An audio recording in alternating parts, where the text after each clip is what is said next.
Hi friends, कैसे सभी लोग। नमस्कार, स्वागत है आपका ऑब्स्टेट्रिक एंड गायनी की दुनिया में। लास्ट क्लास में हमने डिस्कस किया था मल्टीपल प्रेगनेंसी के बारे में। आज जो हमारी लास्ट क्लास थी वह 36 नंबर की थी। आज लेकर आए हैं तुम्हारे लिए नई क्लास 37 नंबर की। क्लियर।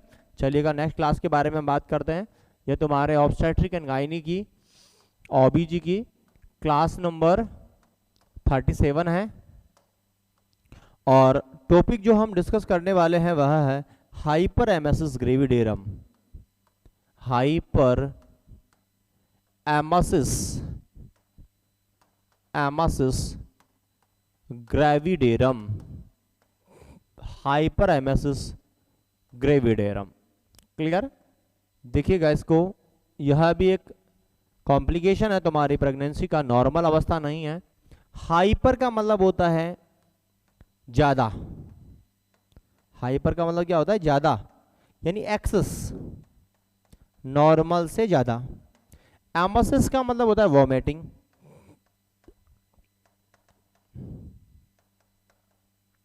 और ग्रेविडेरम का मतलब होता है प्रेगनेंसी।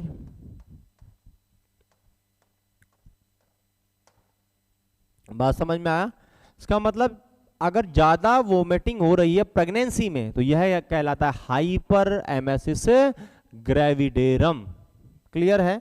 नॉर्मल होता है ना, नॉर्मल वोमिटिंग जो होती है भाई, प्रेगनेंसी में वोमिटिंग तो होती है। नॉर्मल वोमिटिंग को क्या बोलते हैं? तो इसे बोलते हैं एमेसिस ग्रेविडेरम। इसका नाम होता है emesis gravidarum.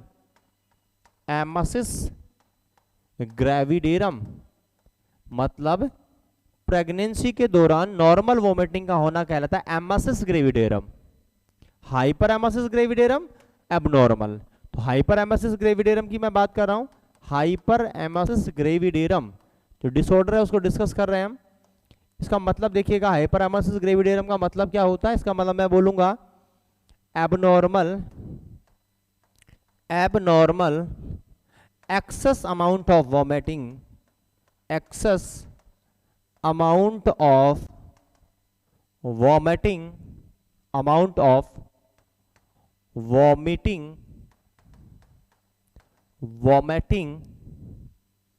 in pregnancy that leads abnormal changes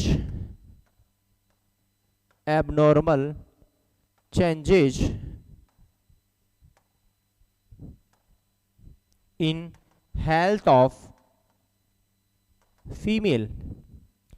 जो प्रेग्नेंट महिला है, जो फीमेल है, उस प्रेग्नेंट महिला या फीमेल की नॉर्मल हेल्थ में परिवर्तन कर दे, इतनी ज्यादा वोमिटिंग हो रही हो, वह कहलाता है हाइपर एमेसिस ग्रेविडेरम। क्या कहलाता है? Hyper emesis gravidarum. क्लियर। महिलाओं में नॉर्मल एक कंडीशन होती है, नॉर्मल मॉर्निंग सिकनेस। आपने पढ़ा होगा, मेरे द्वारा ही पढ़ाया गया है तुम्हें। प्रेगनेंसी के पहले ट्राइमेस्टर के साइनों में मॉर्निंग सिकनेस लगभग यह 50% महिलाओं में नॉर्मली पाई जाती है। मॉर्निंग सिकनेस ये एक अलग कंडीशन है, लेकिन मॉर्निंग सिकनेस से ज्यादा हो जावे तो फिर कहलाता है हाइपर एमेसिस ग्रेविडेरम। ज्यादा उल्टियां हो रही हैं, इतनी ज्यादा हो रही हैं, शरीर का सारी फिजियोलॉजी डिस्टर्ब हो गई हो, परेशानियां बढ़ने लगी हो, तो हाइपर एमेसिस ग्रेविडेरम का नाम हम इसे दे देते हैं। क्लियर। भैया कारण क्या हो सकता है? कारण देखिएगा, इसका कारण है इंक्रीज एससीजी। एससीजी का लेवल बढ़ जाना। ये कौन कौन सी कंडीशन में बढ़ सकता है एससीजी का लेवल? जैसे मल्टीपल प्रेगनेंसी में बढ़ सकता है, हाइडेटिफॉर्म मोल में बढ़ सकता है, हाइडेटिफॉर्म मोल। ये सारी ऐसी अवस्थाएं जिसमें एससीजी बड़ा होता है। अब एससीजी क्या करता है? एससीजी स्फिंक्टर को रिलैक्स करता है। एक्शन बता रहा हूं, वोमिटिंग कैसे होता है। देखिए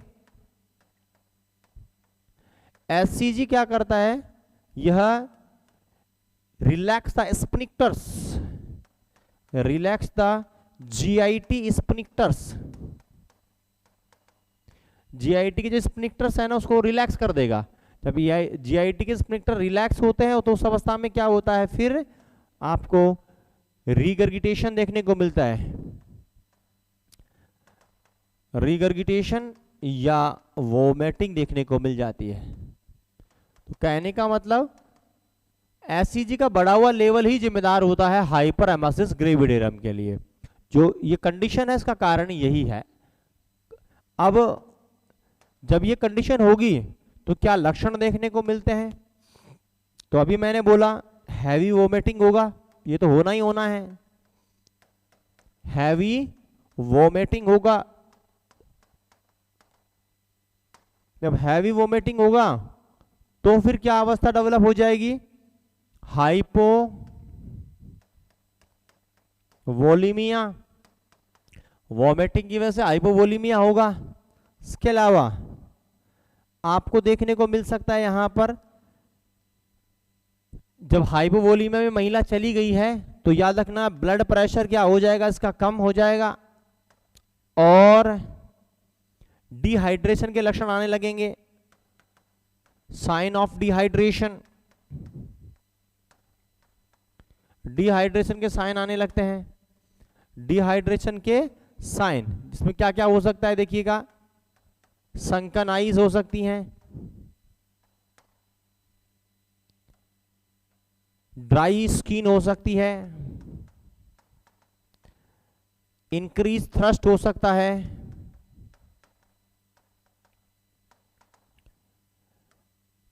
लो यूरिन आउटपुट हो सकता है, कम मूत्र बनेगा, कंसंट्रेटेड यूरिन होगा, पीलापन लीवे होगा, कंसंट्रेटेड यूरिन नजर आएगा, टंग कोएटेड हो जाएगी, कोएटेड टंग नजर आएगी। क्लियर, जैसे संकन आइज, ड्राई स्किन, ज्यादा प्यास, लो यूरिन आउटपुट, कंसंट्रेटेड यूरिन रहेगा, कोएटेड टंग नजर आएगी। इसके अलावा हार्ट रेट बढ़ी हुई होगी। ये सारी कंडीशन हाइपोवोलेमिक शॉक को इंडिकेट करती हैं। तो ये कंडीशन तुम्हें देखने को मिल सकती है हाइपरेमेसिस ग्रेविडेरम में। इसके अलावा इंपॉर्टेंट क्वेश्चन आता है, यहां से याद रखिएगा, शुरू में होता है इनिशियली, शुरू में होगा एल्कलोसिस,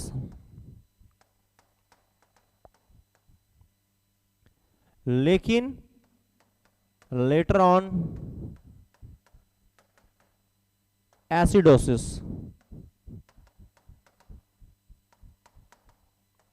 एसिडोसिस कारण सुनो इसका भी कैसे, देखो जब वोमिटिंग होती है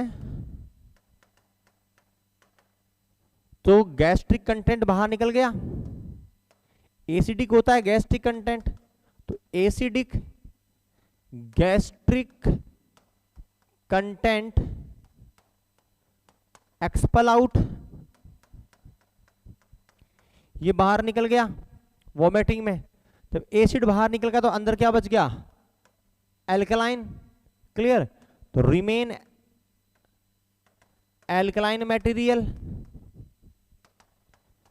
एल्कलाइन मटेरियल बढ़ा तो क्या हो जाएगा, एल्कलोसिस,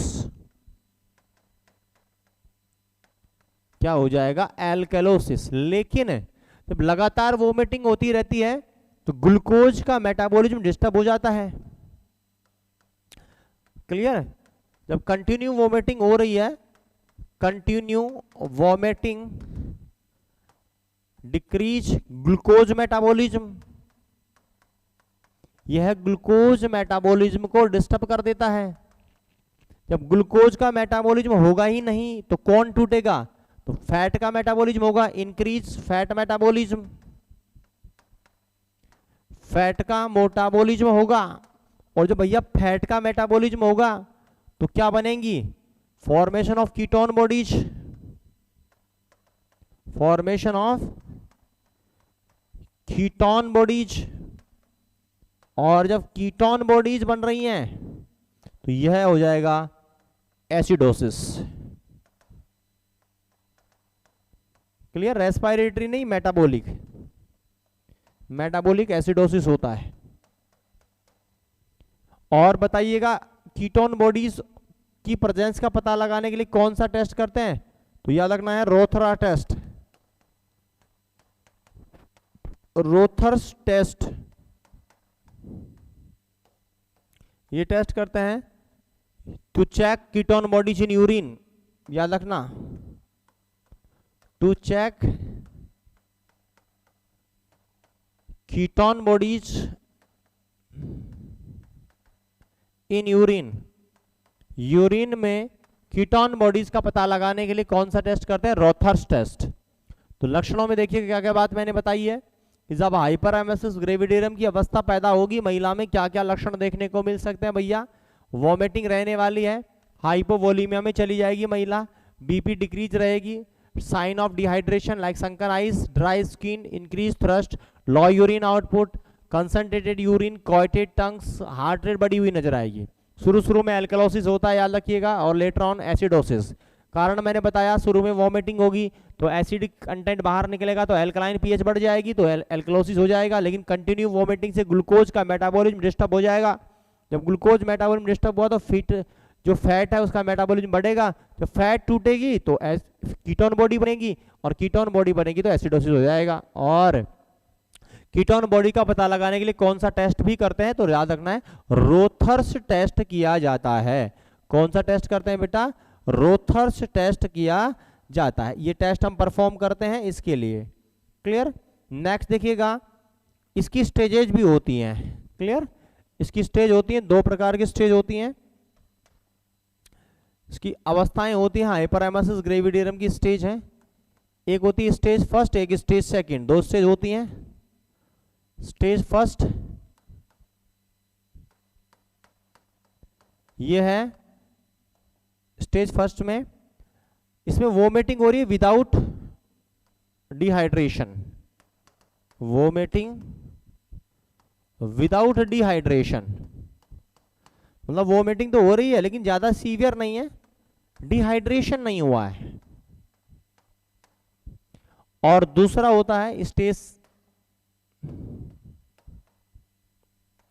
सेकंड, इसमें वोमिटिंग होती है with dehydration, vomiting with dehydration. तो एक में विदाउट डिहाइड्रेशन होता है, एक में विथ डिहाइड्रेशन होता है, क्लियर। एक चीज और तुम्हें बता रहा हूं मैं, टाइप ऑफ डिहाइड्रेशन।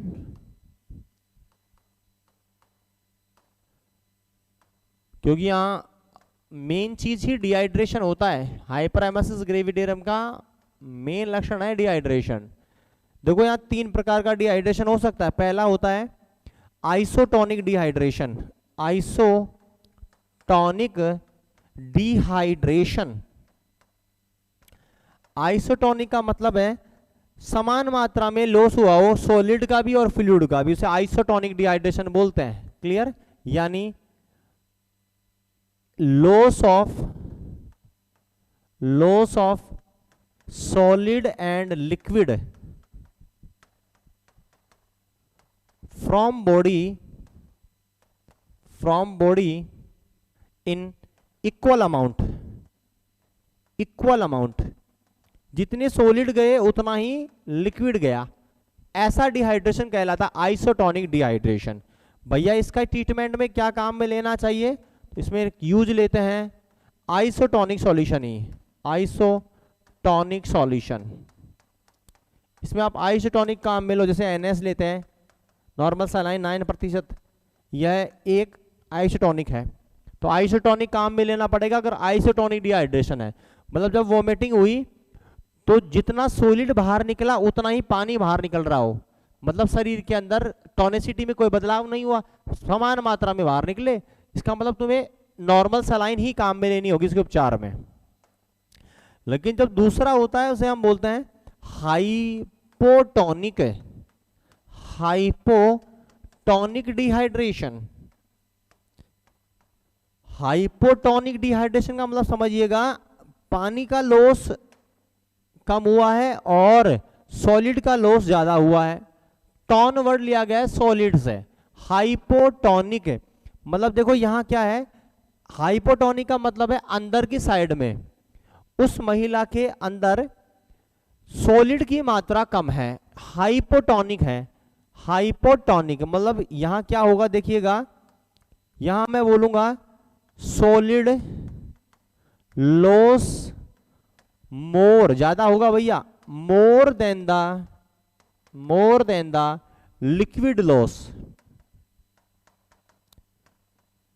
मतलब सॉलिड ज्यादा बाहर निकले हैं, पानी कम बाहर निकला है, इसलिए हाइपोटोनिक है इस समय।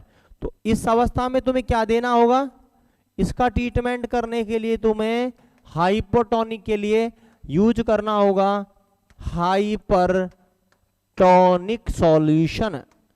आप यहां हाइपरटोनिक सॉल्यूशन काम में लो। क्लियर? आइसोटोनिक के लिए आइसोटोनिक, हाइपोटोनिक के लिए हाइपरटोनिक, उल्टा। नंबर तीसरा डिहाइड्रेशन देखिएगा, तीसरा डिहाइड्रेशन होता है हाइपरटोनिक। हाइपरटोनिक डिहाइड्रेशन, इसका मतलब है, हाइपरटोनिक डिहाइड्रेशन का मतलब है कि अंदर की साइड में सॉलिड ज्यादा है, मतलब लॉस कम हुआ है, पानी का लॉस ज्यादा हुआ है, तो मैं बोलूंगा water loss more than the solid. तो पानी ज्यादा लॉस हुआ है, इसलिए ये कंसंट्रेटेड हो रखा है, अंदर ज्यादा गाढ़ा हो रखा है। तो तुम्हें ट्रीटमेंट में क्या काम में लेना चाहिए, तो ट्रीटमेंट में आप हाइपोटोनिक सॉल्यूशन काम में लोगे, हाइपोटोनिक सॉल्यूशन। ऐसे सॉल्यूशन जिनमें पानी ज्यादा हो वह हाइपोटोनिक कहलाता है, ऐसे काम में लेने होंगे तुम्हें। क्लियर? तो ये सारी चीजें तुम्हें ध्यान रखनी है डिहाइड्रेशन में, कि कौन कौन से प्रकार के डिहाइड्रेशन हमें देखने को मिल सकते हैं। क्लियर? इसके अलावा कुछ कॉम्प्लिकेशन भी यहां मैं बताता हूं तुम्हें। 3 मेन कॉम्प्लिकेशन होते हैं, याद रखिएगा, तीनों पे क्वेश्चन आया हुआ है एग्जाम में। हाइपर एमेसिस ग्रेविडेरियम के कॉम्प्लिकेशन क्या हो सकते हैं, हाइपर एमेसिस ग्रेविडेरियम के कॉम्प्लिकेशन क्या हो सकते हैं। तो पहला कॉम्प्लिकेशन है वर्निक्स एन्सेफेलोपैथी। वर्निक्स एन्सेफेलोपैथी, इसमें बेटा जी आपने पढ़ा होगा किसकी डेफिशिएंसी हो जाती है, B1, vitamin B1, thiamine deficiency. उस अवस्था में भी नजर आती है वर्निक्स एन्सेफेलोपैथी। ये क्वेश्चन है एग्जाम का। एक होता है कोरोस्कोप एन्सेफेलोपैथी, कोरोस्कोप एन्सेफेलोपैथी, ये नजर आता है क्रॉनिक एल्कोहलिज्म में। क्रॉनिक एल्कोहलिज्म, क्रॉनिक एल्कोहलिज्म नजर आएगा कोरोस्कोप एन्सेफेलोपैथी। एक नजर आता है कीटोन एसिडोसिस, कीटोन एसिडोसिस, ये नजर आता है किस वजह से, डिक्रीज ग्लूकोज मेटाबॉलिज्म और इंक्रीज फैट मेटाबॉलिज्म। तो ये 3 मेन कॉम्प्लिकेशंस हैं, वर्निक्स एन्सेफेलोपैथी, कोरोस्कोप एन्सेफेलोपैथी और कीटो एसिडोसिस। याद रखिएगा 3 मेन कॉम्प्लिकेशंस तुम्हें देखने को मिलेंगे हाइपर एमेसिस ग्रेविडेरियम में। भैया हो गया, तो इलाज कैसे करना चाहिए, हाइपर एमेसिस ग्रेविडेरियम का ट्रीटमेंट बताओ। तो देखो सबसे पहले यूज लेना है एंटी इमेटिक्स, उल्टी को रोकने वाली दवाइयां, जिसमें मेटाक्लोप्रोपाइड हम काम में लेते हैं, एमसीपी बेस्ट होता है, मेटाक्लोप्रामाइड, एमसीपी, मेटाक्लोप्रामाइड। क्लियर? ये बेस्ट है, ये काम में ले सकते हो। इसके अलावा high carbohydrate diet, high carbohydrate diet in morning, सुबह सुबह हाई कार्बोहाइड्रेट डाइट लेनी चाहिए। इसके अलावा लो फैट डाइट, फैट कम लेना चाहिए। इसके अलावा एम्बुलेशन, घूमना फिरना चाहिए। हाई फाइबर डाइट लेनी चाहिए, हाई फाइबर डाइट लेनी चाहिए। क्लियर? इसके अलावा जब वोमिटिंग हो रही हो तो आपको क्या करना है, एनबीएम रखना है, एनबीएम ड्यूरिंग हैवी वोमिटिंग। अगर बहुत तेज वोमिटिंग हो रही हो तो फिर उस समय देने का कोई फायदा नहीं होगा, उल्टी करके बाहर निकाल देगी। तो एनबीएम रखो उस समय। और उस समय क्या देना है, फिर हैवी वोमिटिंग हो रही है उस समय आपको देना है आईवी फ्लूइड देना है 3 litre per day. 3 litre IV fluid रोज का डोज है इस समय।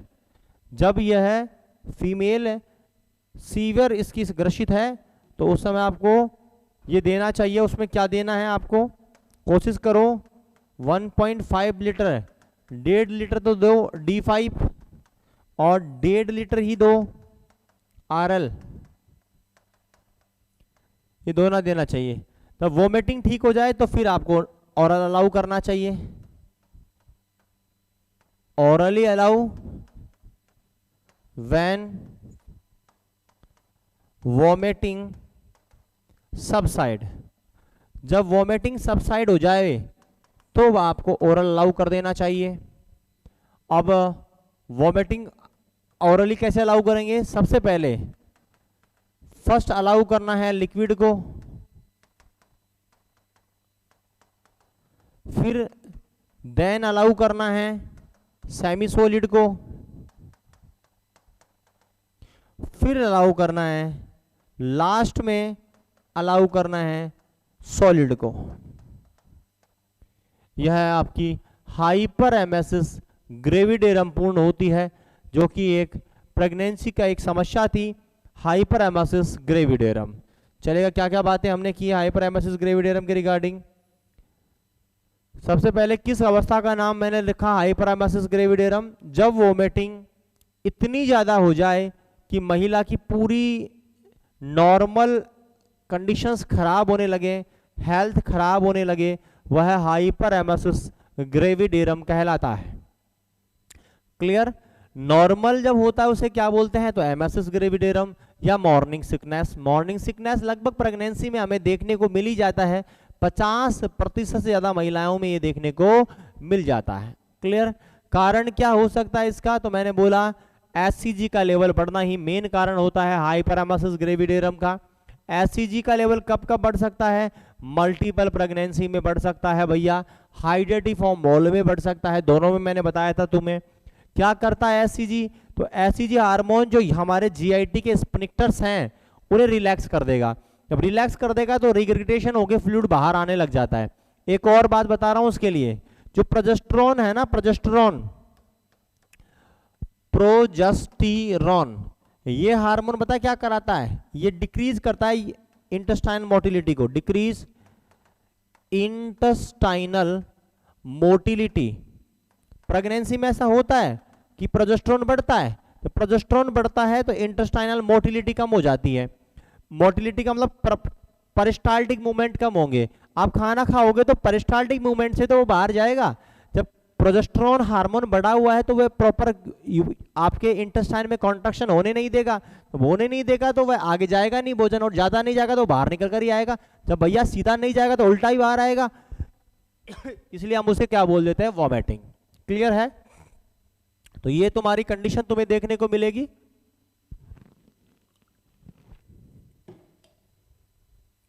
तो इसके लिए 2 कारण जिम्मेदार हैं, एक एचसीजी जो कि मसल्स आपके स्फिंक्टर को रिलैक्स कर रहा है, और दूसरा आपका क्या होता है, प्रोजेस्टेरोन हार्मोन, ये यूट्रस आपकी इंटेस्टाइन की मोटिलिटी को कम कर रहा है। इन दोनों की वजह से तुम्हें क्या देखने को मिलेगा, वोमिटिंग देखने को मिलेगी। लक्षणों में देखो हैवी वोमिटिंग, वोमिटिंग की वजह से ही क्या होगा, तो वोमिटिंग की देन हो जाएगी हाइपोवोलीमिया, और हाइपोवोलीमिया की देन क्या हो जाएगी, बीपी का कम हो जाना। और लक्षण देखो डिहाइड्रेशन में क्या क्या होता है, सनकन आइज है, ड्राई,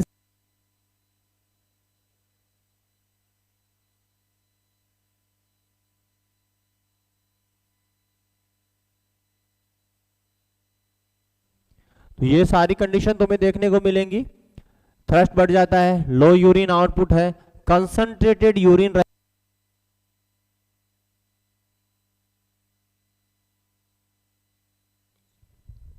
तो आपके डिहाइड्रेशन में देखो थ्रस्ट नजर आ रहा है, लो यूरिन आउटपुट नजर आ रहा है, कंसंट्रेटेड यूरिन नजर आ रहा है, कोएटेड टंग नजर आ रही है, हार्ट रेट तुम्हारी बढ़ रही है।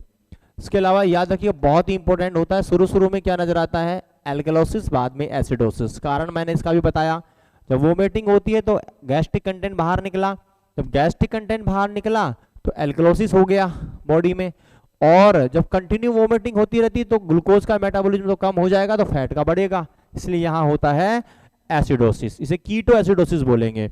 और जब कीटोन बॉडी यूरिन में आने लगे तो उसके लिए कौन सा टेस्ट करते हैं, रोथर्स टेस्ट किया जाता है। इसके अलावा स्टेज मैंने बताई, दो स्टेज होती है हाइपरामासिस ग्रेविडेरम की, एक में वोमिटिंग है पर डिहाइड्रेशन नहीं है, और दूसरे में वोमिटिंग के साथ डिहाइड्रेशन नजर आता है। डिहाइड्रेशन तीन प्रकार का है, आइसोटोनिक, हाइपरटोनिक और हाइपोटोनिक।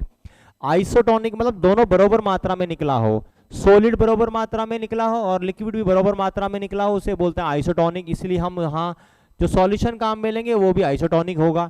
हाइपोटोनिक डिहाइड्रेशन मतलब बॉडी में क्या हो रहा है, सॉलिड कम है। हाइपोटोनिक, टॉनिक का मतलब होता है सॉलिड है, टॉनिक का मतलब क्या होता है, सॉलिड, यानी सॉलिड कम है। सॉलिड कम है मतलब ज्यादा बाहर निकल गए, तो सॉलिड लॉस ज्यादा हुआ है और पानी का लॉस कम हुआ है, इसकी अवस्था क्या कहलाती है, हाइपोटोनिक। इसलिए आप क्या लोगे, हाइपरटोनिक सॉल्यूशन ऐसे काम में लो तो जिसमें सॉलिड ज्यादा होगा, कि बॉडी में सॉलिड की कमी है। हाइपोटोनिक यानी सॉलिड बॉडी में कम है, तो बाहर से क्या देंगे, हाइपरटोनिक जो सॉलिड ज्यादा हो पूर्ति करने के लिए। हाइपरटोनिक डिहाइड्रेशन जहां पर पानी का लॉस हाइपरटोनिक है, हाइपरटोनिक का मतलब क्या होता है, इस समय बॉडी में टोन ज्यादा है, हाइपर है ज्यादा है, टोन मतलब सॉलिड ज्यादा है, मतलब पानी का लॉस क्या हो गया, ज्यादा, तो पानी ज्यादा लॉस हुआ है और सॉलिड का लॉस कम हुआ है, इसलिए हम क्या काम में ले रहे हैं, हाइपोटोनिक काम में ले रहे हैं। कॉम्प्लिकेशन में वर्निक्स एन्सेफेलोपैथी जो कि विटामिन B1 डेफिशिएंसी में भी नजर आती है ये, और दूसरा कोरोस्कोप एन्सेफेलोपैथी जो क्रॉनिक अल्कोहलिज्म में नजर आती है, एक कीटो एसिडोसिस जो आपको मैंने पढ़ाई दिया है, समझाया है। ये तीनों कॉम्प्लिकेशन देखने को मिलेंगे। ट्रीटमेंट में भैया एंटीमेटिक्स काम में ले सकते हो, मेटाक्रोपोमाइड है, हाई कार्बोहाइड्रेट डाइट काम में लेना है, लो फैट काम में लेनी है, एम्बुलेशन और हाई फाइबर का ध्यान रखना है। लेकिन ऐसा मत करना कि वोमिटिंग तेज हो रही है उस समय काम में लेना, ये तो नॉर्मल अवस्था मैंने बताया। जब वोमिटिंग बहुत ज्यादा हो रही तो उसमें एनबीएम रखो और उस समय आईवी चलने दो, आईवी में लगभग 3 लीटर पर डे के साथ फ्लूइड देना है, D5 और RL को प्रीफर करते हैं। इसके अलावा ओरल कब अलाउ करना है, जब वोमिटिंग ठीक होने लगे तब ओरल अलाउ करो। सबसे पहले लिक्विड, फिर सेमी सॉलिड, फिर सॉलिड चालू कर देना है ताकि पेरिस्टाल्टिक मूवमेंट मैनेज हो सके। ये सब बातों का ध्यान रखना है। हाइपरएमेसिस ग्रेविडेरम है। इसी के साथ ये खत्म होता है हाइपरएमेसिस ग्रेविडेरम। क्लास नंबर 37 खत्म होती है। मिलते हैं नेक्स्ट क्लास में नए टॉपिक के साथ में। Thank you.